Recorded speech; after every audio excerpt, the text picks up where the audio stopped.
For nearly a decade, you've been asking Jason questions.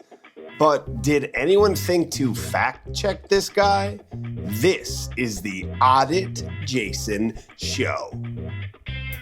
Hello, everybody. My name is Jason Piercy, and this is the Audit Jason Show, which sounds super self-indulgent, but it's actually the exact opposite, because this is the show where I go over a decade of real estate question and answer videos and pull apart my own egomaniacal rants from my formative years. We are now at the third episode of something called the Ask Jason Show that has ever existed, and here we go. Let's correct our mistakes. This episode, we're going to talk about how many houses you need to see before you buy one. This is the wrong episode. When you do that, when you play, can you put the mic right down by the speaker? On the side. Well, not right down, but yeah, close to the speaker. Just when you had it down pretty close, it sounded perfect. And as you came away from it, it was less. So just get it closer to it. Yeah, that's the wrong episode. We got to go to number 3. Okay, so I'm just going to go ahead and play number 3 now. On today's episode, we're going to talk about a couple of things that can get me really fired up. So this one's probably going to take a long time to edit. I'm Jake. I edited it.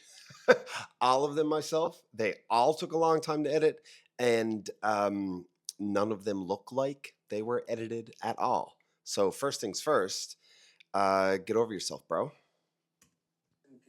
That sounds like Darth Vader. I'm Jason Piercy. This is episode 3 of Keeping It More Real Than Real Estate. And Such a lame name. Show because I'm kind of grumpy today. This first question comes from a first-time home buyer who booked a viewing on a property with the listing agent. Knows that this is not their agent. Doesn't want to buy the house through that agent. Doesn't feel like it's in their best interest. Viewing is booked. Her question is, when do I tell this agent that I'm working with another agent? Okay. I gotta pause it here. Okay, so today's answer, like what I would say about this today, when should I tell the other agent? It's you've already betrayed like the trust of the person who you care enough about their ability to represent you. You've already gone over their head and reached out behind for whatever reason. You've already wasted the time of the listing agent, and you can argue, no, I didn't. They could still sell their house. It's not a waste of their time. And I would say that you're right. That is true. It's not a waste of their time. However, they're not engaged as your buyer's agent. They are in that moment working for free for you, and you know that they are working for free for you, and you are actively asking them to do it.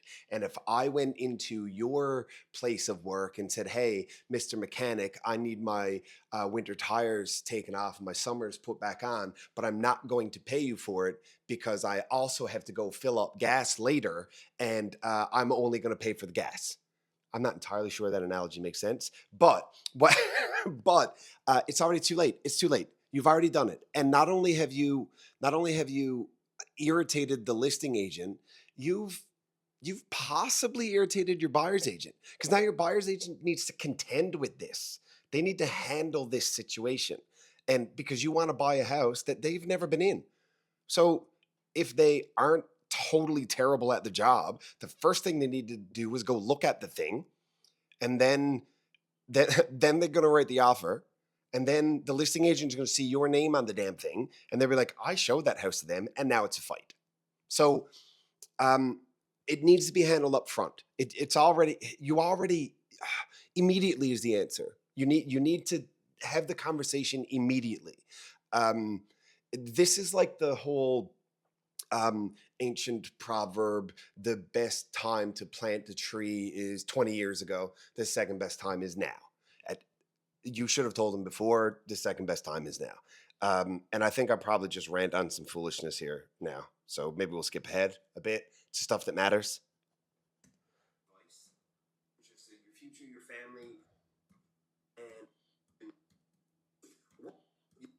forget their own laws. This is a rant. I'm going on a rant. This is a rant. So this is us getting back to the question. I can't listen to that guy rant. I've been that guy for a decade ranting, and I know you can't listen to him. I sure as can't. When do I tell this agent that I'm working with another agent? The best course of action, if you already have this viewing booked with a listing agent you have no interest in working with, is to go back in time and undo it. Obviously, you can't do that. Like, that's ridiculous. What you need to do now is, as fast as possible, put your buyer's agent, who represents you, who has a regulatory and fiduciary duty to you, not to the seller, not to anybody else. Point of clarification.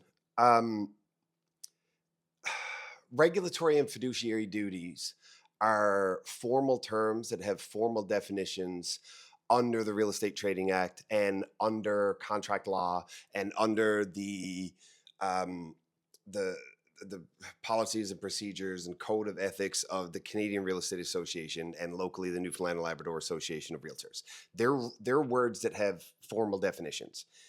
An agency agreement can be assumed or implied, but it can't be assumed by the realtor. A realtor can't say, that is my client and I am their agent and we are in an agency relationship. The client can, because it's the client's decision to engage with the realtor. A realtor can't assume. So just because somebody is going to help you buy a house when you find one doesn't mean that you're in an agency agreement with them. So unless you've signed a document that says, this is my buyer's agent by contract, then that might not be the case. You do still, of course, have regulatory duties, but perhaps not legal obligations, depending on the circumstances. So point of clarification that literally nobody asked for. Just you. They need to call the listing agent and have what is sometimes a difficult conversation. Yes. Sorry, Mr. Seller's agent, you don't have a viewing anymore this evening. The good news is you get to stay home with your family. I've received the call. I've made the call. It happens all the time. So first-time home buyers, I'm talking to you right now. If you have not been in this situation before, there are houses that you want to see. You know who's going to represent you as a buyer. Let that agent make the calls, please. Not for the agent, for you. Sometimes sellers... So yes, let the agent make the call. If you're concerned that you won't get in to see the house, if you have to go through your agent to do so, your concern should not be getting in to see the house. It should be finding an agent that you trust. Do we end the episode here? No? All right, let's keep going. Sellers agents, they're going to get irritated. Yes. You don't want the person who you need to be able to negotiate with to dislike you. Yeah. Tell your agent to make the call. Not only do you not want the seller to dislike you and to start the conversation that way, perhaps more importantly, especially in the current market, and that was a really heavy buyer's market at the time where buyers had a lot of control. There was like a surplus of inventory, months and months and months of inventory. Now it's inverted. Now the sellers have all of the control and we're getting multiple offers a lot. And whether we want to admit it or not, the human factor of relationship management and credibility and rapport and trust between realtors who have worked together multiple times, understand one another's process, and understand that when this person, or this person from ABC Realty or EXP or the Ask team or whatever, when they say they got a thing, they got the thing and you can trust it. That matters. If you start with a realtor having to call a listing agent and say, hey, that house you showed to my client yesterday, I'm writing an offer on it today. that listing agent might not enjoy that conversation, and you don't want them to be pissed off at your buyer's agent, because whether it's fair or just or abides by the rules and regulations of being a good freaking dude, it there's a human factor here, and you do not want to be involved in that kind of shenanigans. Was that was clear, right? I don't know if what you said was clear, but I hope what I said was clear. What's this behind the scenes stuff? What are, like, I need to start bringing more than one cup of coffee when I do this because I have one question left. I'm not talking to anybody there, just so you know. That's staged, all of it. This question is actually a true or false question, but if you know me at all, this will not be a one-word answer. The vast majority of houses sold in any market sell off of the multiple listing service, like vast majority, like mid to high 90s percentages. It doesn't matter what your listing agent's individual marketing abilities are, because MLS is what sells your house. True or false? Ooh. Okay. So this data is still very accurate, okay? Almost all. So would you stop? The mic is right next to my watch, and it's my watch that's making the noise. So I'm going to try and hush it. Anyway, leave me be. Okay, so that's still true. Almost all deals are run through the Newfoundland and Labrador Association of Real Estate Realtors. They're done by CREA, the Canadian Real Estate Association. They're through MLS, which is the database, it's not a database, which is the service that is provided to the public where all of the listings are accessible and all of the data then is tracked, and that's how we know that they're all done through MLS. That's still true. To say that it doesn't matter how good a marketer the listing agent is because MLS is what sells the house it's not entirely false, okay? But it's ambiguous, and it forces you to draw conclusions that it's an incomplete statement, okay? I'll put it that way, because in part, yes, the property will be found in most cases through a multiple listing service. In most cases, that's where the property will be found. Because it's found there, you could argue that it is what sold it. Because if I look through the Canadian Flyer tire, anybody know what I'm talking about? If I look through the Canadian Tire flyer and see that the vacuum that I want is marked down by $150, this is how old I am. This is my life, Director Joe. I look through the flyer to see if there's good deals on vacuums. I swear to God, this is it. This is it, yeah, right? So, and it's a good deal. I go and I buy it. Did the flyer sell the vacuum? Yes, sort of, maybe. So it's not completely untrue. But at the exact same time, the job of a listing agent is to get eyes on the property and create demand. The more demand there is for a property, price is only ever influenced by supply and demand. If there is only one of something and a lot of people want it, the one thing becomes more valuable. So in this case, if you're listing your house for sale, there is only one of them. It's just your house. That's it. And the more people that can be made to want your house, demand is higher, supply is constant, that ratio tips and your perceived value increases. So will it sell anyway just because it's on MLS? In today's market, probably. Unless it's like a particularly terrible house or a particularly terrible listing or a particularly terrible agent that you can't get in touch, you can't show it, they don't respond to offers. So unless everything about everything sucks so hard, yep, it'll probably get it done. Doesn't mean you'll get enough money. Doesn't mean you'll be happy with it. Doesn't mean it'll be a smooth service. Surface? Both? Slippery? Segue. Get it? So, but so yeah, it's true, but it's also super false, super false also, because marketing will draw attention, and attention creates demand, and demand increases price. Let's see what this guy says. I don't need background. Let's move on. 422.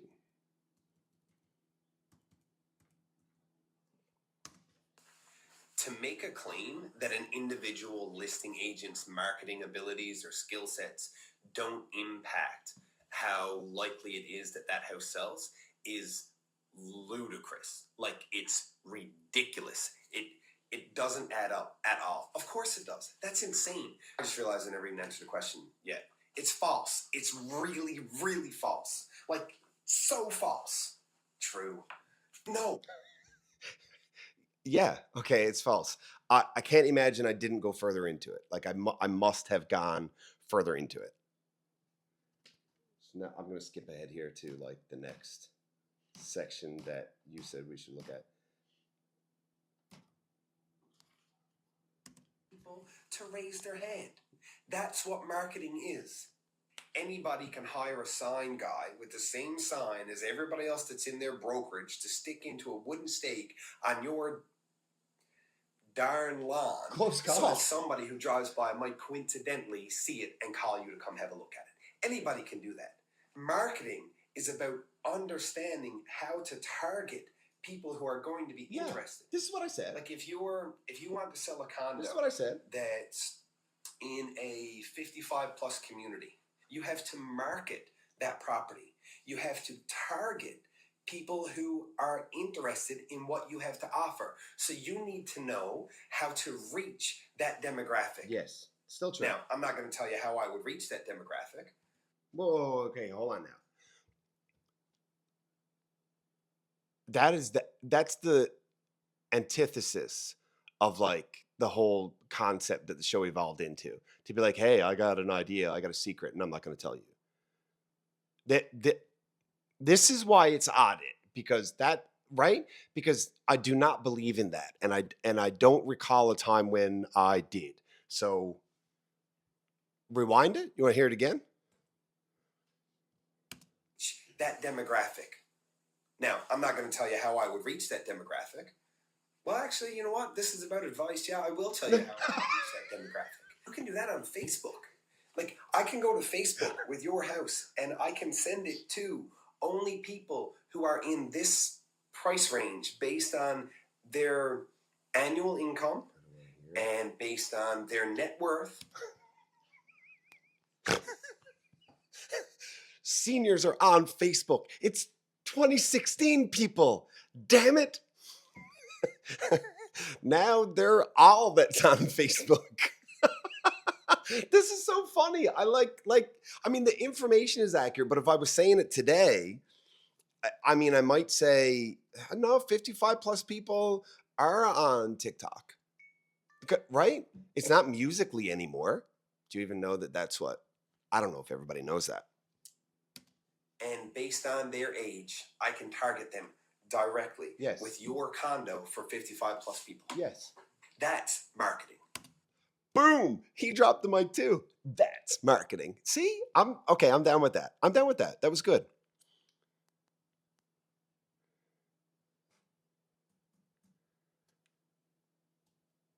Okay. We're skipping ahead here. You ready?